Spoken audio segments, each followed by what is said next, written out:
Hoje nós vamos conversar sobre saúde, sobre Brasil, sobre corrupção, sobre vagabundos em cana. E eu tenho aqui comigo o nosso querido médico, empresário da saúde, Josier Vilar. Ele também tem incursões interessantíssimas na política, principalmente na mobilização popular no Rio de Janeiro. Nós vamos bater esse papo com ele. Você vai bem, meu irmão? Eu vou muito bem, Ronaldo, muito bem. Muito obrigado Existe pelo algum convite. rubro-negro que vá mal hoje em dia? Nenhum rubro-negro vai mal.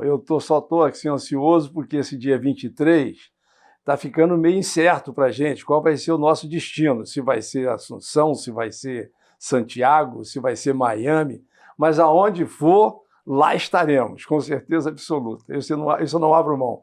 Há tantos anos eu estou esperando esse dia espetacular do Mengão. Está chegando a hora. Menorá na TV, entrando no ar mais uma vez. Estamos de volta com Menorá na TV, iniciando o primeiro bloco com Josier Vilar, num papo que você vai aproveitar sem nenhuma dúvida. Josier, vamos começar pelo começo. Conta pra gente qual é o caminho que você percorreu para chegar a ser quem você é hoje. De onde você saiu e onde é que você chegou? Bom, essa é uma história que me dá muito prazer de contar, Ronaldo. Eu nasci no Rio Grande do Norte, numa pequena cidade da região do Sertão, da região do semiárido nordestino, uma cidade chamada Caicó, região do Seridó. É banhada pelo rio Seridó, aquela região. Meus pais, quando eu era muito pequeno, eu tinha 5 anos de idade, meus pais vieram tentar a vida aqui no Sul e vieram para o Rio de Janeiro, onde nós fomos morar em Niterói. Aliás, em São Gonçalo, inicialmente. Quantos irmãos? 5 irmãos. Viemos nós, meus 5, meu pai, minha mãe, e viemos todos morando modestamente, meu pai tentando a vida aqui no Rio de Janeiro, lá em Niterói. Ele tinha tido uma pequena indústria, e nesse percurso entre Rio Grande do Norte e Rio de Janeiro, nós tivemos uma interseção de 1 ano em Araguari, no interior de Minas Gerais. Lá meu pai montou uma pequena fábrica de cerâmica para pavimentação, e após 1 ano ele fornecia para a prefeitura da cidade. E o prefeito mudou, e ao mudar o prefeito buscou um outro fornecedor. E meu pai era estrangeiro na cidade, perdeu para um local, o que é absolutamente convencional no Brasil. Então, meu pai faliu, e eu lembro que havia alguns sinais assim, de riqueza aparente do meu pai, porque a gente tinha telefone e ele tinha um carro, que eram duas, na época, década de 50, isso era uma manifestação de prosperidade. Então, eu imagino... Televisão também era difícil de achar, hein? Difícil. Eu imagino, televisão nós só tivemos mais tarde. Mas eu imagino que meu pai tenha sido um empresário próspero durante um curto período da sua vida. E ele era um homem muito correto, muito digno, muito honrado. Eu fico muito emocionado até de falar isso aqui. Ele vendeu absolutamente tudo que tinha para poder pagar as dívidas contraídas, pegou a família e viemos para Niterói, São Gonçalo, morar numa casa inacabada, água de poço, e aí começamos uma trajetória de vida muito difícil, Ronaldo, muito difícil. E eu comecei a trabalhar cedo, todos os irmãos.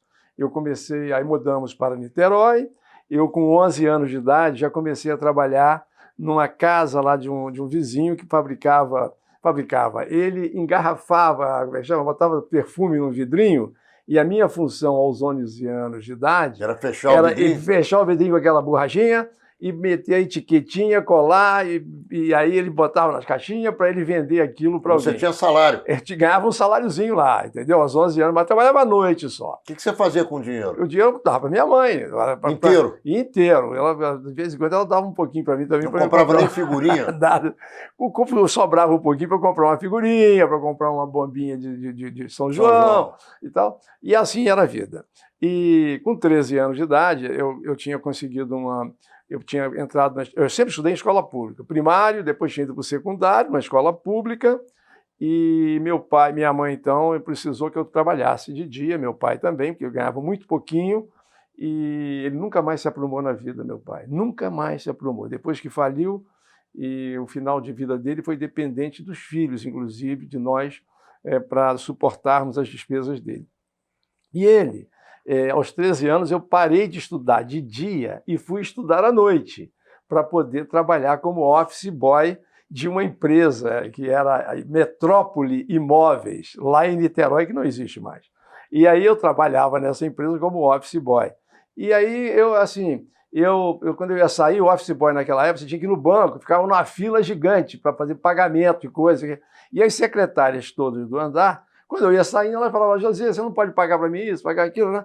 E eu ia lá com aquele monte de coisinha e pagar. E aí fiquei amigo das secretárias até que um dia eu comecei a ter uma dor de dente e eu verifiquei que aquela dor estava me incomodando e uma secretária daquelas era a secretária de um dentista. Aí eu falei com a secretária, falei: olha, eu estou com um dor de dente aqui, e o doutor Castrup, eu lembro do nome dele. O doutor Castrup me atendeu, e graciosamente, no consultório dele. E você é um menino de 13 anos. E aí ele olhou e tinha eu devo ter cutucado o dente na escola com um grafitezinho, e aí quebrou um pedaço de grafite e ficou ali dentro e fez uma gigantesca cárie interdontal, então eu não vi a cárie, porque ela estava comendo o dente, e ele fez uma restauração, tratou e tal, e me cuidou, e eu sou muito grato a ele e à secretária por ter feito isso por mim.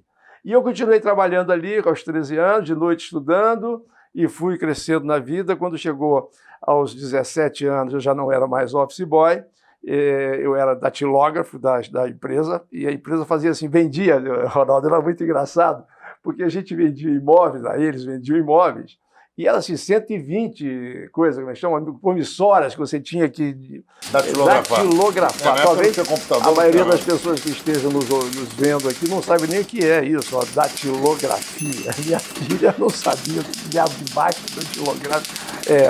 E aí eu datilografava aquilo, e você não podia errar, porque se você errasse, tinha que repetir. Rasgar e fazer outro.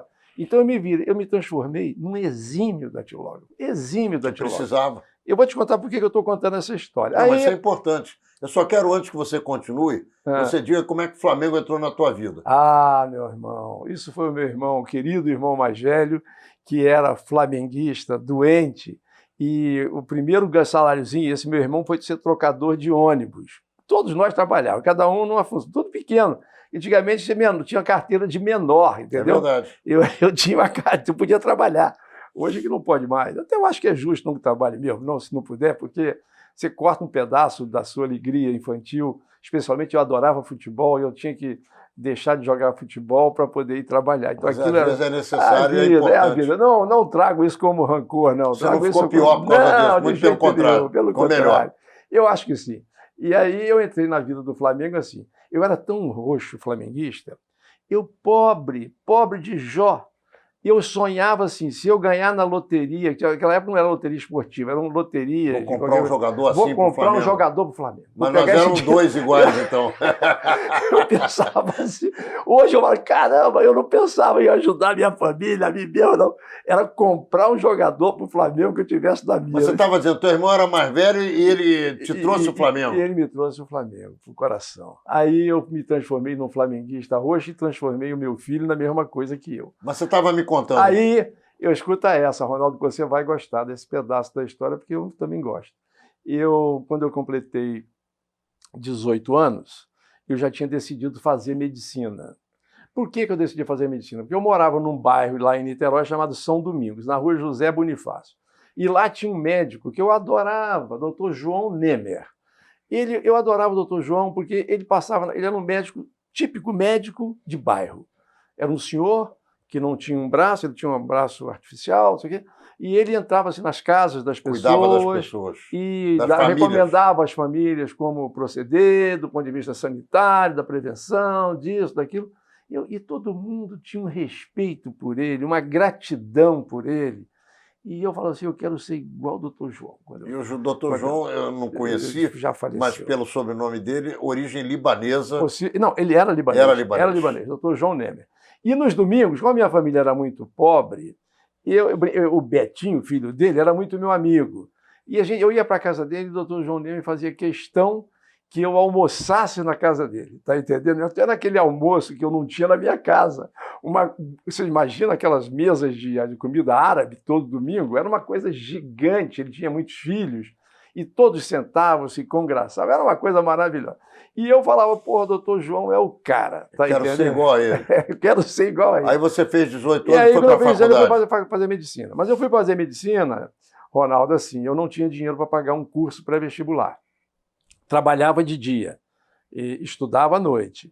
Aí eu já fui ajudado muito também na vida. Mas então, isso é importantíssimo. eu- Todo mundo é eu- ajudado. é. Quem vence tem sempre uma mão Aí que vem lá de cima. Eu fui num curso em Niterói chamado curso Gay-Lussac, que era o melhor curso que existia de medicina em Niterói, era um dos melhores daqui da região do Grande Rio. E o dono do curso era o professor Renato Garcia de Freitas, um sujeito extraordinário, e o Dalton Gonçalves, que é de física. E ele, o Renato, eu fui lá e falei, professor Renato, eu vim aqui conversar com o senhor, eu não tenho dinheiro para pagar esse curso, eu preciso estudar e eu quero passar. Aí ele falou assim, você é vagabundo ou não? Eu falei, não, senhor, eu trabalho e estudo à noite. Mas você não tem condição, você estuda à noite, você quer fazer medicina, como é que você vai fazer isso? Que hora você vai estudar? Depois que eu sair daqui, eu vou para casa e vou estudar. Aí ele falou assim, tá bem, eu vou te dar 100% de Bolsa. mas você não pode tirar uma nota menor que 8 nos testes que nós vamos fazer daqui para diante. Aí eu falei, topo o desafio. Aí passei no vestibular. Passei no vestibular sem gastar um tostão. E eu só podia fazer para a Universidade Federal, porque eu não tinha dinheiro para outra. E mais do que isso, só podia fazer para Niterói. Então eu fiz para a UF. O único vestibular que eu fiz foi o da UF. E passou. Passei. Aí tive um problema. Como é que agora eu vou estudar durante o dia e tem que trabalhar? E eu passei para o segundo semestre. E em novembro do ano anterior, abri um concurso para o Tribunal de Contas do Estado do Rio de Janeiro. Você não sabe para quê, Ronaldo? Para ser escriturário datilógrafo. Só deu você na Porra, parada. meu irmão, eu fui batei a pau, 200 batidas por minuto, passei em primeiro lugar no concurso.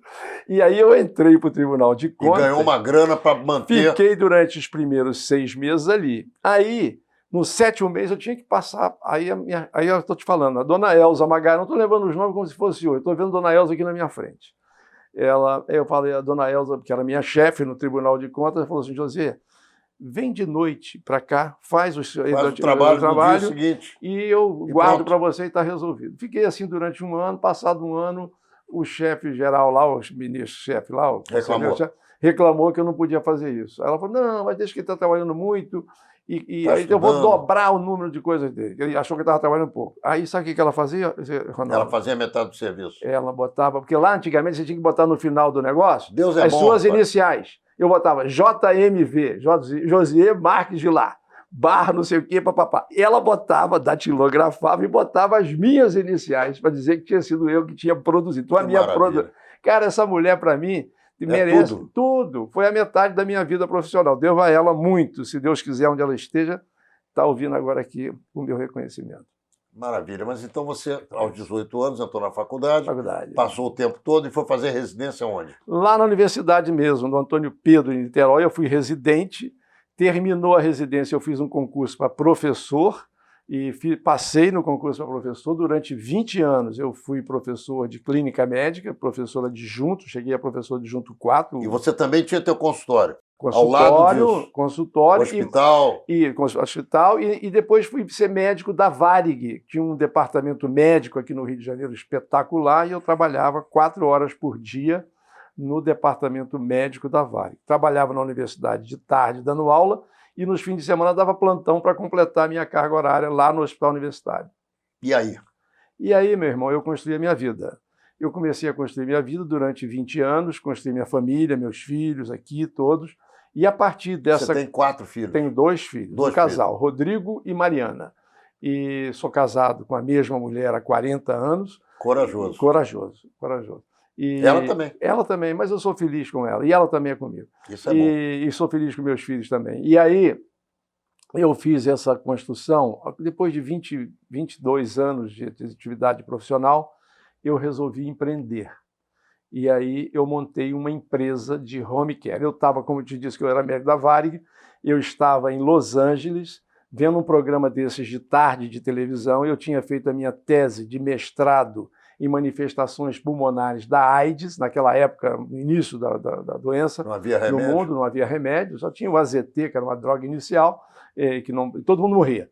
E lá em Los Angeles, os hospitais não queriam internar o paciente. Então, eles construíram casas comunitárias em que médicos, voluntariamente médicos, enfermeiros, nutricionistas, psicólogos, Cuidavam de rabinos, padres, estavam todos ali dando suporte religioso, suporte médico, suporte nutricional aos pacientes que ficavam naquela casa coletivamente. Eu achei a ideia interessante, falei, vou montar esse troço no Brasil. Para pacientes com AIDS, fazer um home care para AIDS. Só que aqui cheguei e havia uma demanda muito maior do que para pacientes de home care, em função de ser o Rio de Janeiro uma cidade que tinha sido a capital da República e tinha deixado de ser. Os hospitais privados eram muito pequenos, não tinham leitos suficientes para manter os pacientes internados. Muito velho. Aí eu montei essa estrutura, cresceu, hoje é a maior empresa brasileira de home care no Rio, São Paulo, Espírito Santo. Recentemente, nos associamos a um grupo multinacional, a Sodexo, grupo francês, que comprou 80% da nossa empresa. Eu permaneci agora com 20% da empresa e somos sócios de um projeto nacional de assistência domiciliar. Já já você vai me contar mais coisas da tua vida e também das suas empresas. E nós vamos falar de Rio, de Brasil isso e de tudo que nos interessa. Isso que eu gosto mais. Estamos encerrando o primeiro bloco de Menorá na TV com Josier Vilar. Já já a gente volta. Estamos dando início ao segundo bloco de Menorá na TV com um médico e empreendedor na área da medicina, na área de home care, o nosso querido Josier Vilar. Vamos continuar com essa trajetória. Vamos. Aí você estabilizou a tua vida, pôde ter também, como teu pai, o teu carro, Isso. pôde ter viagens, pôde Perfeito. começar a melhorar a tua qualidade de vida mesmo. Claro. Conta pra gente. Aí, Ronaldo, a minha vida melhorou, sem dúvida nenhuma. Eu, a partir desse momento da minha atividade empresarial, você sabe que atividade empresarial, empresário é aquele que toma riscos. E isso, para mim, nunca foi um problema, tomar risco. Até porque a vida para você era um risco. Risco. Eu já sou um sobrevivente, a rigor, chegar aqui no Rio de Janeiro e sobreviver a todas as adversidades que nós passamos, já foi uma manifestação de que o meu DNA era de boa qualidade e que ela suportava bastante coisa. Eu tenho resiliência e tenho casca grossa para resistir a isso. E aí eu comecei a construir patrimônio, construir família, construir vida, mas eu nunca tirei da minha visão o olhar de onde eu vim e qual foi a minha trajetória para chegar aqui. Portanto, eu, nos últimos tempos, além de ter criado um novo negócio, que é o Instituto IBKL, que é uma área de treinamento e capacitação profissional para os profissionais de saúde, muito focado na enfermagem. Você sabe, Ronaldo, nós temos no Brasil 1.400.000 profissionais de enfermagem. Desses 1.400.000, 1 milhão são técnicos e auxiliares de enfermagem. Pessoas muito simples, pobres, que trabalham um dia no hospital, outro dia em outro hospital, entre um hospital e outro. A maioria são mulheres, arrimos de família, que têm que cuidar do marido, que têm que cuidar dos filhos, que têm que fazer comida, que têm que lavar roupa. Elas não têm tempo, nem disponibilidade mental para estudar entre um plantão e outro plantão. Então, nós montamos um centro de treinamento, um projeto que é montar centros de treinamento dentro dos hospitais públicos e privados para que as pessoas possam treinar durante o seu horário de trabalho do ponto de vista técnico e do ponto de vista comportamental. Quer dizer, você tem um acompanhamento regular. Que o hospital contrata para poder fazer isso. levantar a qualidade de trabalho, a qualidade profissional daquele que atende o paciente. Que é quem fica no hospital o dia inteiro, é o que eu tenho dito. O médico, eu sou médico. O médico ele vai no hospital de manhã, vê os pacientes... E depois fica na mão do enfermeiro. Fica na mão da enfermagem. Mas eu quero fazer uma pergunta a você antes de você continuar com essa tese que é fundamental, porque ela não é só ligada à medicina, e eu vou já já falar com você sobre como nós temos mau treinamento de policiais e guardas municipais e o que a gente vê nas ruas da cidade do Estado Sem e dúvida, do país sem dúvida. tem muito a ver com isso.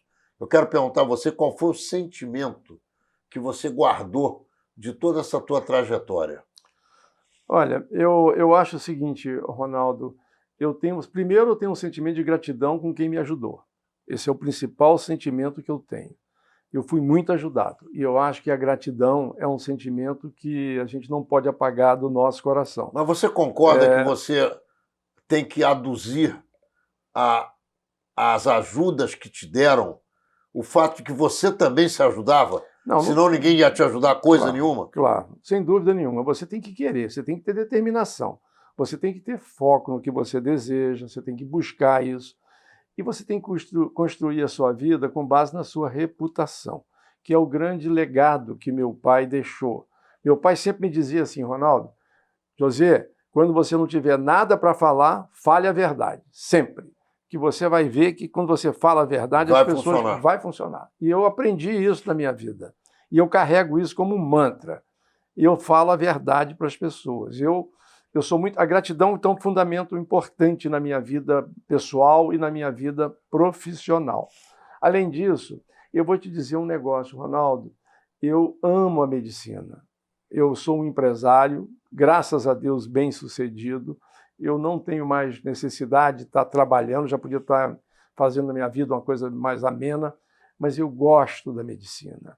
Eu acho que você se colocar no lugar do outro, de você poder ajudar aquele que precisa, de poder ajudar na formação das pessoas, passar um pouco desse conceito de boa reputação que você tem para quem disso precisa, e o jovem que está aí, o jovem que está saindo da faculdade, seja ela qual seja, não só da medicina, mas as referências estão sendo muito perdidas.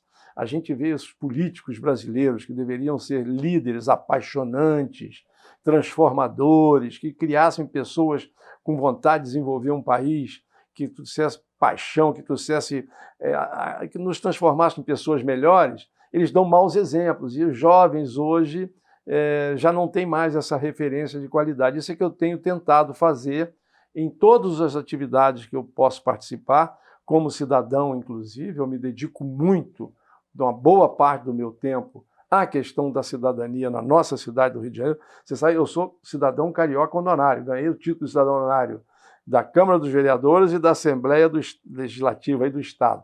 E eu me sinto um carioca, minha paixão pelo Rio. Você tem a medalha Pedro Ernesto e a medalha Tiradentes. Tiradentes, exatamente. A medalha Pedro Ernesto e Tiradentes. Tem as duas. Ô José, o treinamento em todas as profissões, em todos os níveis, é básico para que haja sucesso na atividade, seja ela qual for. Até o sujeito que joga bolinha de gude, se não treinar, não vai. É isso. O batedor de falta, se não treinar, não faz gol.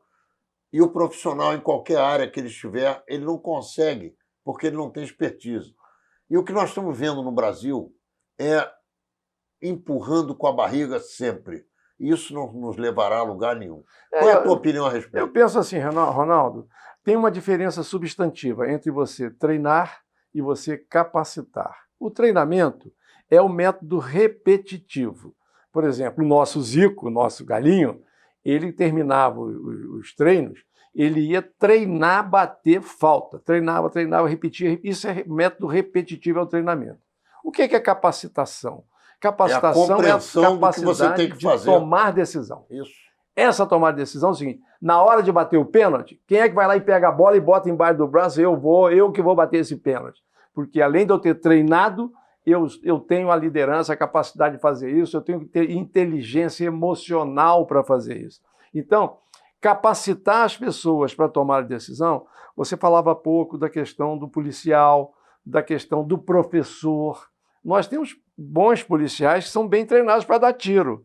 Eles vão lá para os estandes, imagino, eu não sou da área, mas imagino que o profissional vai para lá de 10, 200 tiros, 1000 tiros, sabe quantos tiros eles vão dar para saber dar tiro. Agora, tomar decisão de que momento atirar, na hora atirar, isso é uma outra coisa. E outra coisa, tomar decisão de sair de debaixo da árvore da sombra para ir policiar a cidade também é uma decisão que... É comportamento, é atitude. Isso você tem que construir nas pessoas.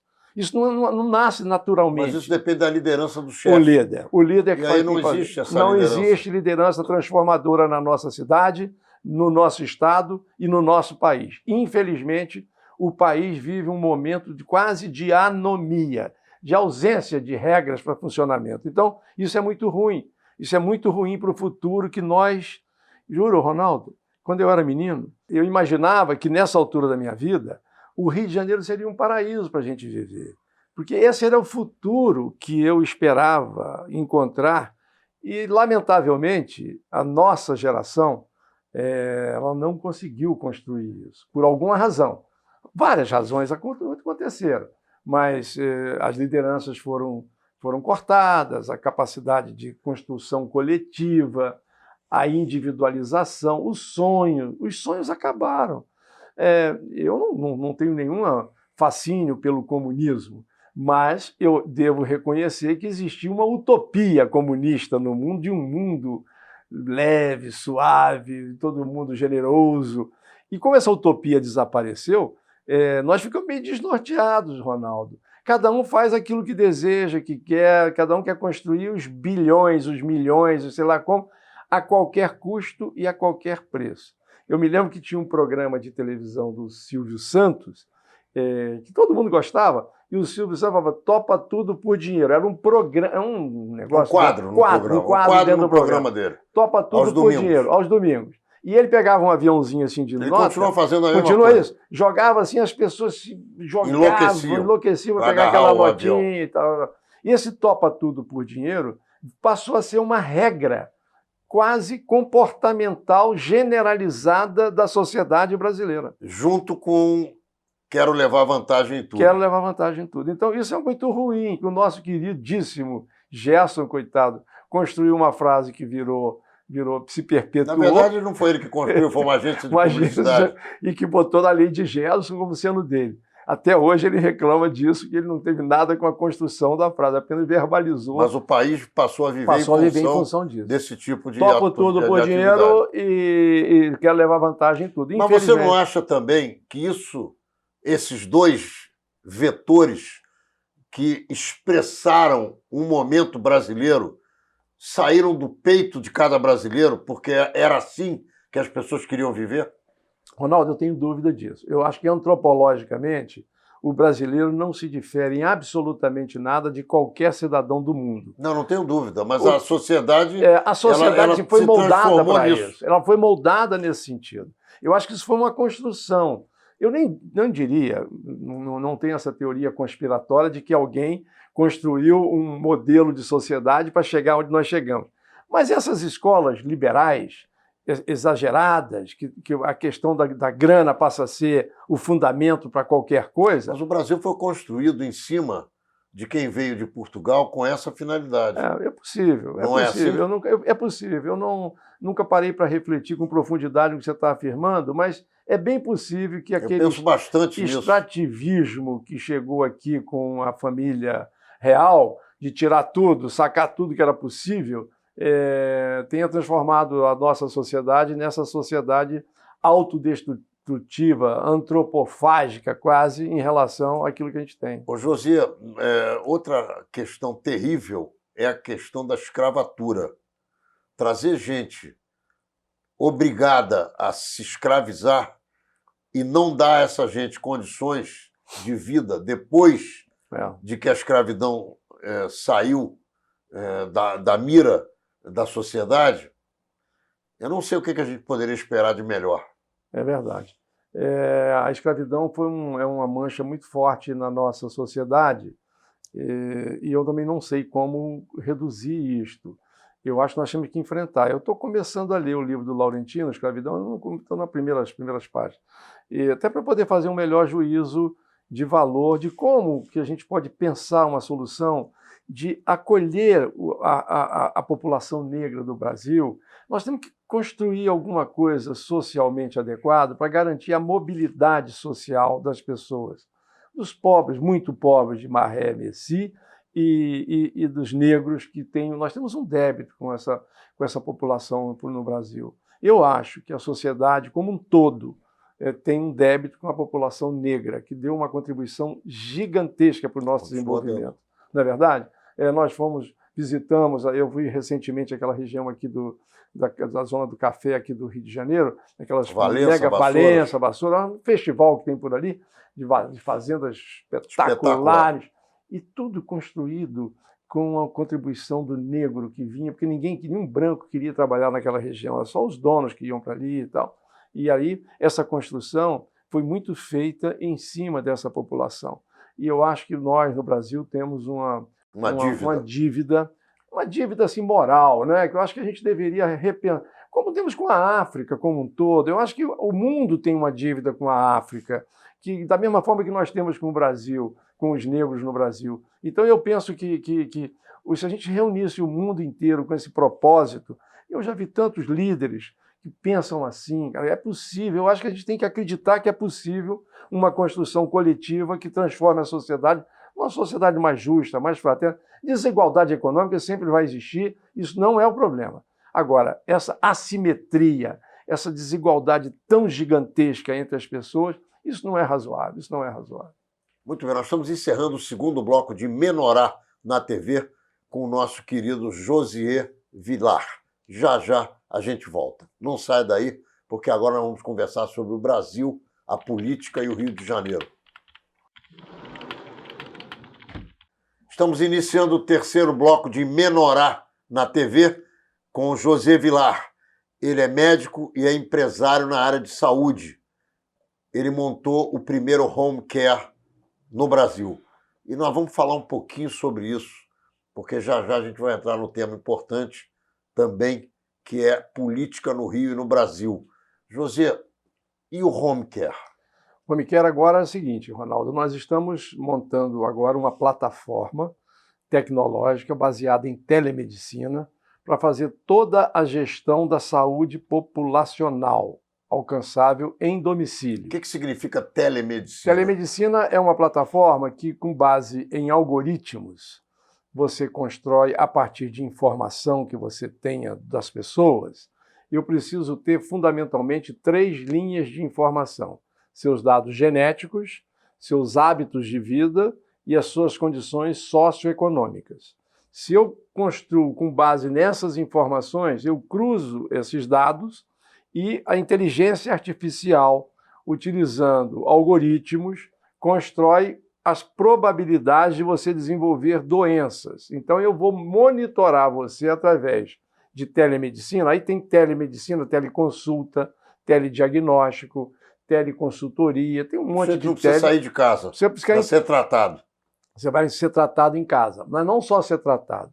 Você vai ser orientado. Se a sua condição socioeconômica, eu vou compatibilizar com os seus hábitos de vida e com os seus dados genéticos, vai dizer, olha, Ronaldo, você fuma, você bebe, você isso, aquilo, você tem geneticamente um DNA prevalente sobre determinada doença, você sabe que o DNA é a proteína do passado, e eu posso projetar o seu RNA, que é a proteína do futuro. Então eu digo assim, se você tem hábitos de vida assim, sua condição socioeconômica é esta, e os seus dados genéticos do passado, do DNA, são esses, eu posso alterar o seu RNA a partir de ações que eu tome em relação a você. Então, eu tenho que te convencer de modo inteligente, com dado estatístico, informação, de que o fumo, na hipótese, o fumo para você... Você está dando um exemplo. Eu dou um exemplo. De dentro de muitos outros. Seria inadequado, por isso, por aquilo, te mostra estatisticamente o teu risco, a tua probabilidade, quando é que você vai desenvolver doença. Hoje, a inteligência artificial é capaz de construir isso para você. Como é que o sujeito se utiliza desse sistema? Então, eu estou fazendo isso para o sistema... mensal, ele se associa, como é que é? No primeiro momento, eu estou fazendo isso para os planos de saúde privado. Eles é que me contratam para fazer esse mapeamento e acompanhamento da população segurada. Eles me pagam. O segurado não paga nada. Por que eles me pagam? Para evitar que você fique doente. Consequentemente, você vai usar menos os hospitais, que é o que eles querem que você use menos. E eu posso prover de melhor qualidade de vida a partir disto. Então, eu tenho que ter, no meu lado, uma boa plataforma tecnológica e, fundamentalmente, pessoas capazes de interpretar aquilo e comunicar de forma adequada para que você se convença de que aquilo é real. Muito bem, agora vamos falar de política. Vamos. Você está satisfeito com os rumos que o Brasil está tomando com o novo governo? que você acha que está acontecendo no Brasil, diferentemente do que acontecia em relação a Dilma e Lula, vis-à-vis Jair Bolsonaro? Bolsonaro. Bom, eu tenho que separar as coisas. Eu acho o seguinte, o Jair Bolsonaro, ele fala demais. O presidente Jair Bolsonaro, ele ainda permanece como se em campanha eleitoral estivesse, no meu entendimento. Eu tenho absoluta certeza que ele se cercou de auxiliares, alguns, pelo menos, eu posso garantir que são de altíssima qualidade. Paulo Guedes é um excelente ministro, o Moro é um excelente ministro, o Luiz Henrique Mandetta, da Saúde, é um excelente ministro. O Tarcísio da Infraestrutura dizem que é excelente ministro. Em síntese, aquilo que precisa ser excelente, ele tem. Ele tem. O que ele não tem? Eu acho que falta a ele um pouco de temperança, um pouco de equilíbrio, um pouco de bom senso, para evitar que seja porta-voz dos seus filhos, especialmente daqueles mais exaltados filhos que ele possui, que falam, às vezes, barbaridades, desnecessariamente. Eles constroem crises diariamente para o pai administrar, tirando o foco daquilo que é relevante, que é o desenvolvimento econômico e social do país. E eu acho que, no final, nós teremos um bom governo. Eu, sinceramente, eu tenho a expectativa de que, ao final de 4 anos, o resultado final seja bom. Porque essas políticas econômicas que estão sendo aí implementadas pelo Paulo Guedes vai transformar a economia em fato positivo. Eu não sou economista, mas a percepção que eu tenho é que a gente está no caminho certo. E se a economia for bem, reduz o número de desempregos. O que me deixa incomodado é ver gente desempregada, é ver criança na rua desassistida, famílias e famílias dormindo nas calçadas por falta de acolhimento, por uma crise econômica e financeira jamais vista. Ele herdou. Ele herdou, não tem nada a ver com isso. Ele não tem nada a ver com isso. O Bolsonaro, nisso, ele é inocente. Ele é o contrário, ele está tentando desconstruir isso. Então, eu acho que se o Bolsonaro tivesse um pouquinho mais de equilíbrio emocional, falta ao nosso Bolsonaro inteligência emocional. Isso é o que falta a ele. Ele tem inteligência cognitiva, ele percebe a necessidade, tanto que ele construiu uma candidatura do zero, construiu uma equipe e tal, mas a inteligência emocional dele é baixíssima, a capacidade de reagir às questões importantes com equilíbrio é muito ruim, é muito ruim. Qual é a tua percepção sobre o estado do Rio de Janeiro e como você enxerga o atual governador? Bom, o atual governador é pouco diferente da avaliação que eu faço do Bolsonaro. O governador Witzel, seria até injustiça da minha parte querer fazer uma análise de governo num tempo tão curto como esse. Me parece que ele entende bastante bem da questão de segurança. É onde, pelo menos não sei se entende bem, é onde ele atua bem, é na questão de segurança. Não sei se a política de segurança é certa ou errada, eu não sou especialista nisso. Mas pelo menos ele atua nisso. Mas te dá uma sensação de maior preservação da tua vida? Eu sinceramente esse governo do Estado? Ronaldo, eu tenho andado nas ruas e tenho visto muito polícia na rua, muito carro de polícia, muito polícia. Isso é real. Eu percebo eu tenho essa percepção aonde eu moro, aonde eu transito, que existe uma presença maior da polícia, o que já me dá um pouco mais de sensação de segurança. A expectativa é tudo na vida. A expectativa fala pela emoção, pela rota periférica do cérebro. O que fala pela rota do conhecimento é a rota central.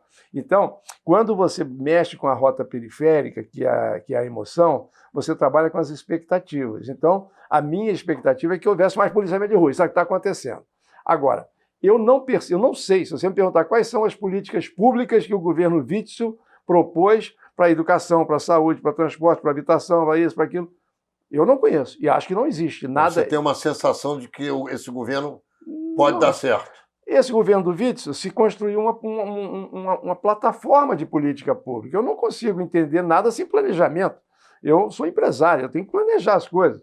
Eu acho que nem ele acreditava que ia ser eleito governador, não deve ter tido tempo de planejar estrategicamente. Eu acho que ele era o único que acreditava. Era o único que acreditava. Ele esteve sentado aqui onde você está sentado há 2 anos atrás. E ele acreditava, né? E ele acreditava, e eu o entrevistei a pedido de um amigo meu, que foi, inclusive, companheiro dele nesse primeiro ano de governo, num determinado setor da atividade governamental, e eu fiquei impressionado com a vontade que ele demonstrava e a determinação dele de ganhar a eleição para governador do Rio de Janeiro, quando nem se falava em eleição.